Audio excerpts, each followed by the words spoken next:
AK Underfolders are cool, they're fun, and they're also very collectible. This AK63DS is one of a few folding AKs that I've owned and one of many that I've considered buying over the years. But are any of them really worth it? Are they accurate enough? Are they ergonomic enough? Are they useful enough?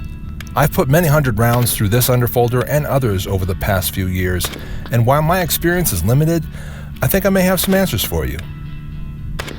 There are many quality underfolders and side folder AKs out there, originating from Poland, Hungary, Bulgaria, Romania, and other countries. The Polish Tantle and 545x39 that I used to own may have been my favorite to date, and I probably should have held on to it instead of trading it away. I have experience with only a handful of the many out there, so I won't use this video to list them all or put them in any kind of order of quality or historical significance. That said, let's fly over the history of folding AKs real quick. Fixed stock AKs obviously came first with Kalashnikov's original design. As the need arose for a more compact rifle for use by armored vehicle crews and paratroopers, a folding stock version of the gun was created. The first folding stocks were underfolders and bear a noticeable resemblance to the German MP38 and MP40 folding stocks that preceded it. The underfolder stock is hinged and mounted at the rear trunnion of the rifle with a knurled button on the pivot that unlocks it, allowing it to change position. A notable difference between the AK underfolding stock and that of the MP is that the AK stock folds shut in front of the magazine, while the German stock folds behind the magazine. In both cases, the butt of the stock rotates 90 degrees to close flat. It's also important to clarify that the underfolding AKs will fold under an inserted 30-round magazine or smaller, but not under anything larger. 40-round magazines and 75-round drums will cause interference. It's also worth noting that underfolders can easily be fired from the folded position, and the safety is still accessible, though a bit harder to manipulate. Side folders have their upsides and downsides too. Left side folders don't interfere with the controls at all, but do interfere with scope mounts, while right side folders, depending on the type, may or may not interfere with controls. My favorite folder to date is the right side wire folding stock found on the Polish Tantle, which stays well out of the way of the safety and locks open and shut with rock-solid stability. I told you that I have limited experience with folding stock AKs, but I think the experience I've got is worth sharing. My old Polish Tantle was easily my favorite, and they've jumped in price quite a bit since I traded mine away. What I initially bought for $450, as I recall, now goes for over $900. That boat has sailed, I'm not buying it back, but it was a great gun and I miss it. The Tantle in 545x39 was light, compact, and well balanced for a folder. I think the wire folding stock aided in that. Non-corrosive ammo for the gun has become more readily available, which was my main concern back when I traded it. So whoever has that gun now, I hope you're loving it. From the lighter weight Tantle, I went to the other side of the spectrum with my next underfolder, the M70 ABM.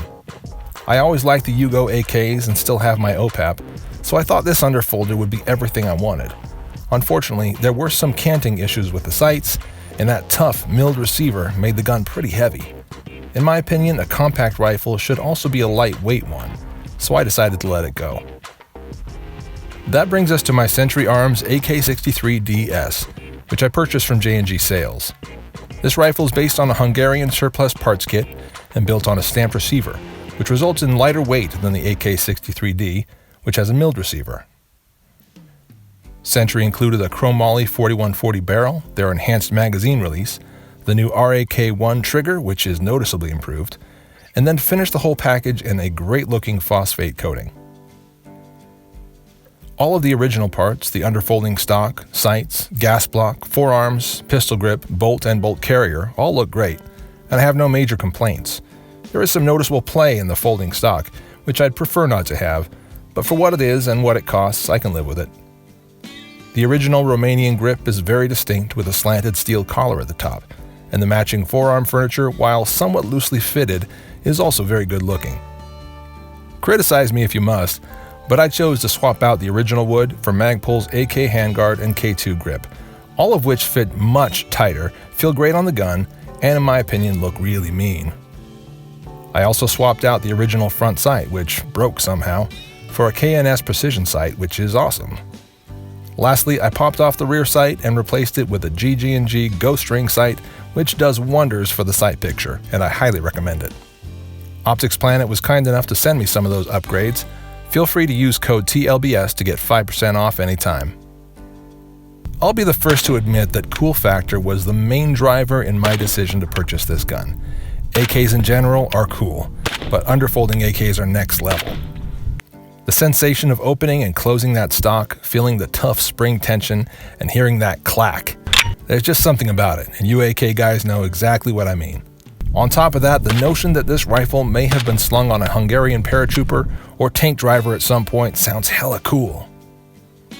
But I want my cool things to be useful too, so I definitely considered the practical uses I might have for this gun when I pulled the trigger on it. A modern dad and outdoor enthusiast like me could easily stow this folding rifle in his vehicle for emergency use. I won't bother running through example scenarios, but I'm sure you'll agree a good survival/defensive weapon is good to have when help or rescue isn't readily available.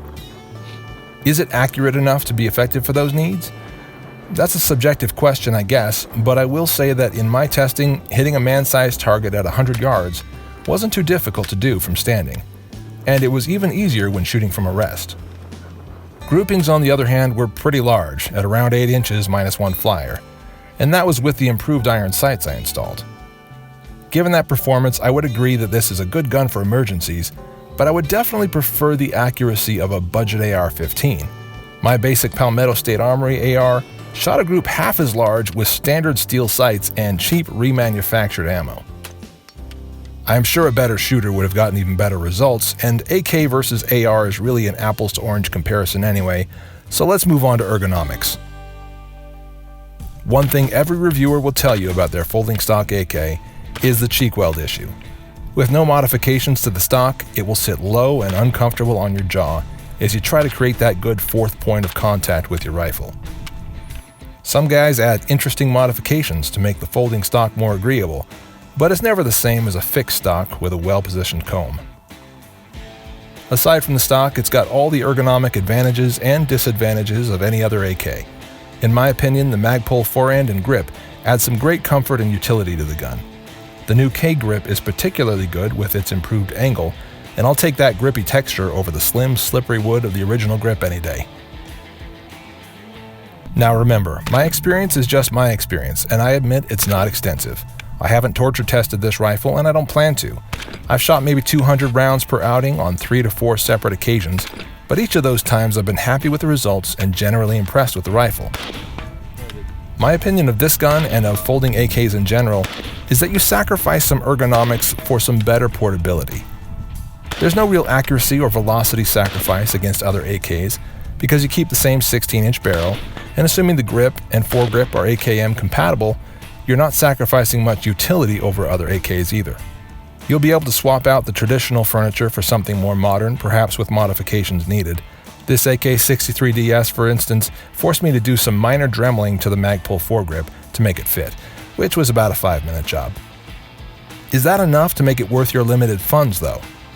I hate to go back to my apples to orange comparison, but it's worth noting that all of my ARs are more accurate than any of my AKs, and many AR pistols are about as compact as this Underfolder, which is 26 inches folded. To pour salt in the wound, many of those USA-made ARs cost a lot less than the imported and rebuilt AKs do. A cheap AR pistol can run you under $500, and many AK Underfolders are $700 and up. I love me some AK, but just saying. So, should you buy an AK Underfolder? The answer is, it depends. If you love the idea of a folding stock AK for its utility, I think wire stock folders are slightly better than underfolders. They don't add much in cheek weld ergonomics, but they're a little better in regards to accessing the safety and shooting from a folded position. If you want it for the cool factor and collectability, it doesn't get cooler than the Underfolder, as that was the first folding AK design. It was the original and it still works great, so there's a strong case for buying it. Again, I won't try to tell you which underfolding AK is best, or more broadly, which folding stock AK is best. But I've had some good experiences with this Hungarian AK63DS from J&G Sales, and I think you'd like it too. Do me a favor, tell me about the folding stock AKs you've used in the comments section below. I'd love to hear about your experience and know your opinions. While you're at it, feel free to share your thoughts about which folding AK is the best and why. Until next time, shoot safe, and thanks for watching.